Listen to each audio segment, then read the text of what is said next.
কিন্তু যেহেতু আমরা অর্ডারটা এখনো পাইনি, সেই জন্য আমরা সেরকমভাবে কোনো কিছু চিন্তা ভাবনা করিনি।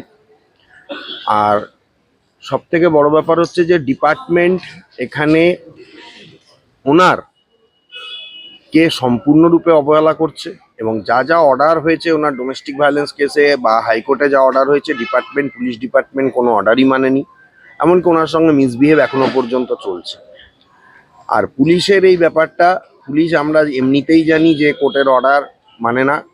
কারণ হচ্ছে আমরা জানি যে রাজ্যের পুলিশ মন্ত্রীর নাম মুখ্যমন্ত্রী, তিনি নিজেও কোর্টের অর্ডারকে কোনো মান্যতা দেন না, যার জন্য পুলিশ ডিপার্টমেন্টের কোনো লোকও কোর্টের অর্ডার মানে না।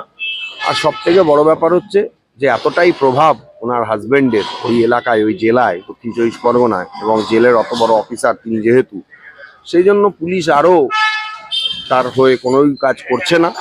আমরা কোর্টের ওপরে ভরসা করছি, এবং এইটার জন্যই অ্যাডভান্টেজ কিছু পেয়ে যাচ্ছে না শ্বশুরবাড়ির লোকরা। ওনার ওপর কত অত্যাচার থেকে শুরু করে এখনো পর্যন্ত গেট বন্ধ করে রাখা, এমনকি হচ্ছে যে রাত 10টা বেজে গেলে গেট জোর করে বন্ধ করে দেওয়া।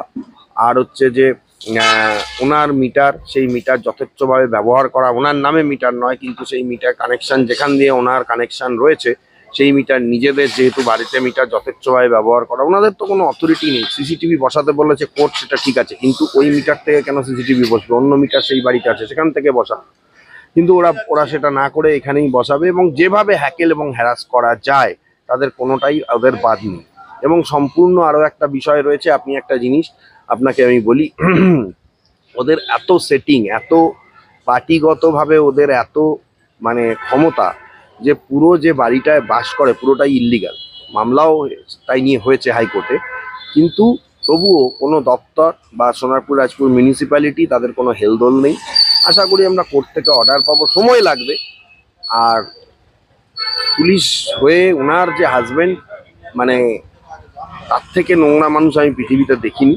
আমি বলতে বাধ্য হচ্ছে, হাইকোর্টের রিটেও নিয়ে এফিডেভিট করে বলেছে যে দেখুন, স্ত্রীর নামে বাজে কথা বলা যায়, কিন্তু নিজের মেয়ে, তিনি বলছেন যে তার নিজের মেয়েও নাকি অন্য লোকের সাথে বেড শেয়ার করে। এত নোংরা কথা কোনো বাবা বলতে পারে? আবার উনি মেয়ের জন্য নাকি কোর্টে আবার আমরা দেখলাম মানে কেঁদে ভাসাচ্ছেন। তাহলে একজন মানুষ, সে যে মানে কতখানি মিথ্যেবাদী এবং কতখানি চিটিংবাজ, এটার থেকে তার প্রমাণ। আর এখনো আমাদের কাছে খবর রয়েছে যে উনি হচ্ছে যে অন্যান্য বহু মহিলার সঙ্গে তার সম্পর্ক আছে, তার এখনো অন্য জায়গায় তিনি বিয়েও করে নিয়েছেন, এবং সেখানে তার বাচ্চাও রয়েছে। এরপরে খুব দ্রুত আমরা বাইগামির মামলাও আনবো। আর দেখা যাক, আইন দিয়ে আমরা যতটা পারবো লড়াই করব। তারপরে দেখা যাক কার ক্ষমতা বেশি, পুলিশের ক্ষমতা বেশি না কোর্টের ক্ষমতা বেশি, তার জন্য আমাদেরকে আরও অনেকটা লড়তে হবে।